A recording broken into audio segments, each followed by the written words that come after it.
সারাক্ষণ কথা বলে মুসা কালিমুল্লাহ, আল্লাহর সাথে খুব সম্পর্ক। তোমরা যাও মুসা আলাইহিস সালামের কাছে চলে যাও। সকল মানুষগুলো একদিন না, 2 দিন না, 50,000 বছর পর্যন্ত ঘোরাফেরা করে মুসা আলাইহিস সালামের কাছে চলে যাবেন। যাইয়া বলবেন, মুসা কালিমুল্লাহ, আপনি তো আল্লাহর সামনে সারাক্ষণ কথা বলতেন দুনিয়ায় থাকিয়া, আজকে একটু হাসরের ময়দানে আল্লাহর সামনে সুপারিশ করুন, আমরা আল্লাহর ভয় তার কাছে যাইতে পারি না। মুসা আলাইহিস সালাম বলবেন, দুনিয়ায় বসে আমি ঠিকই আল্লাহর সাথে কথা বলতাম বেশি বেশি, কিন্তু আমি এই জন্য আজকে আল্লাহর সামনে যাব না। দুনিয়ায় বসে আমি একটা তীরে থাপ্পড় দিছিলাম, আমার ইচ্ছা ছিল না তাকে মারা, কিন্তু থাপ্পড় খাইয়া লোকটা মরে গেছে। আজকে যদি আল্লাহ জিজ্ঞেস করেন, মুসা, আমার এক বান্দাকে আমি খাওয়াইছি পড়াইছি, তুমি কেন মারলা? এই কৈফিয়ত যদি চাই আমি দিতে পারবো না। এই ভয় আমি আজকে আল্লাহর সামনে যাইতে পারবো না। মানুষগুলো বলবেন, হে মুসা নবী, হে মুসা কালিমুল্লাহ, তাইলে আমরা এখন কি করব? মুসা আলাইহিস সালাম বলবেন, তোমরা একটা কাজ করো, তোমরা চলে যাও জাতির পিতা মিল্লাত আবিকুম ইব্রাহিম, তোমরা ইব্রাহিম আলাইহিস সালামের কাছে চলে যাও। তিনি হইলেন খলিল, ইব্রাহিম খলিল, আল্লাহর বন্ধু। তিনি যদি সুপারিশ করেন তার কথা আল্লাহ শুনবেন। সকল হাসরবাসীরা একদিন না, 2 দিন না, 50,000 বছর পর্যন্ত ঘোরাফেরা করেন। তারা ইব্রাহিম আলাইহিস সালামকে খুঁজে বের করবেন, যাইয়া বলবেন, জাতির পিতা ইব্রাহিম আলাইহিস সালাম, আল্লাহর সামনে আমাদেরকে একটু সুপারিশ করুন, আল্লাহর সামনে আমাদের ভয় হয়, আজকে কি জানি কি হয়ে যায়, আপনি আমাদের জন্য সুপারিশ করুন। ইব্রাহিম আলাইহিস সালাম বলবেন, লাস্তুলাহা, আমার দ্বারা সম্ভব না। কেন সম্ভব না? আল্লাহর খলিল বলবেন, ওই নমরুদের দল আমাকে উকাদের মেলায় যাওয়ার জন্য আমাকে ইনভাইট করেছিল, দাওয়াত দিয়েছিল, আমি না বলেছিলাম। আমি বলেছিলাম ইন্নী সাকিম, আমি অসুস্থ, কিন্তু আমি সুস্থ ছিলাম। আজকে যদি আল্লাহ বলেন, তুমি আমার পয়গম্বর, জাতির পিতা ইব্রাহিম, তোমাকে জাতির শ্রেষ্ঠ সন্তান হিসাবে পাঠাইছি, নবী করে পাঠাইছি, তুমি কেন মিথ্যা বলছো? সেই দিন আমি সম্পূর্ণ সুস্থ ছিলাম, এরপর আমি বলছি ইন্নী সাকিম, আমি অসুস্থ। আল্লাহ যদি জিজ্ঞাসা করে, আমি জবাব দিতে পারবো না। এখানে একটু কথা আছে, কথা বলো যে তাইলে নবীরা কি মিথ্যা বলছে? বা নাউজুবিল্লাহ, জোরে করে নাউজুবিল্লাহ, প্রশ্নই আসে না। তাফসীরের মধ্যে এটা লিখছেন, মুসা আলাইহিস সালাম ইব্রাহিম আলাইহিস সালাম কেন বললেন আমি অসুস্থ?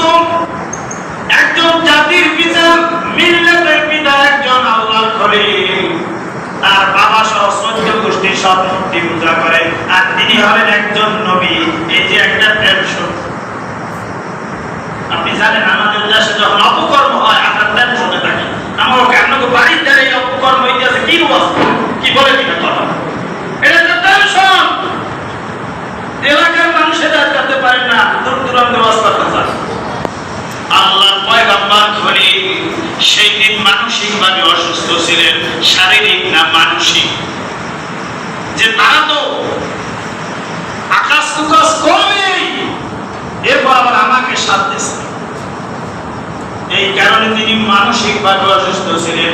এরপর বলেন, আজকে যদি আল্লাহ জিজ্ঞেস করেন, এরপর তুমি কেন বলছো? এই ভয়, আজকে আমরা আল্লাহর সামনে আমি যাইতে পারবো না। সকল রাসূলবাসীরা বলবে না, তাইলে আমরা কি করব? ইব্রাহিম আলাইহিস সালাম বলবেন, ডাইরেক্ট তোমরা একটা কাজ করো, কোনো জায়গায় যাওয়ার প্রয়োজন নাই। আখির জামানার পয়গম্বর সাইয়্যিদুল মুরসালিন রাহমাতুল লিল আলামিন খাতামুন নবিয়্যিন মুহাম্মাদুর রাসূলুল্লাহ সাল্লাল্লাহু আলাইহি ওয়াসাল্লাম, আল্লাহর একজন প্রেরিত পুরুষ, আল্লাহর রাসূল, তার নামের সাথে তার নাম। তোমরা তার কাছে চলে যাও। আজকের দিনে একমাত্র মুহাম্মাদুর রাসূলুল্লাহ ছাড়া কেউ সুপারিশ করতে পারবে না।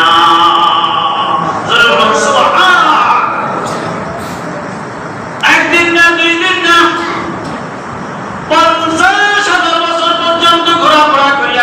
হলো মুহাম্মদুর রাসূলুল্লাহ সাল্লাল্লাহু আলাইহি ওয়াসাল্লামের কাছে যাবে, যায়া বলবে আল্লাহর হাবিব সকল নবীদের কাছে আপনার কাছে কেউ আসে নাই, আপনি হলেন আখিরি নবী, আখিরি জামানার পয়গম্বর।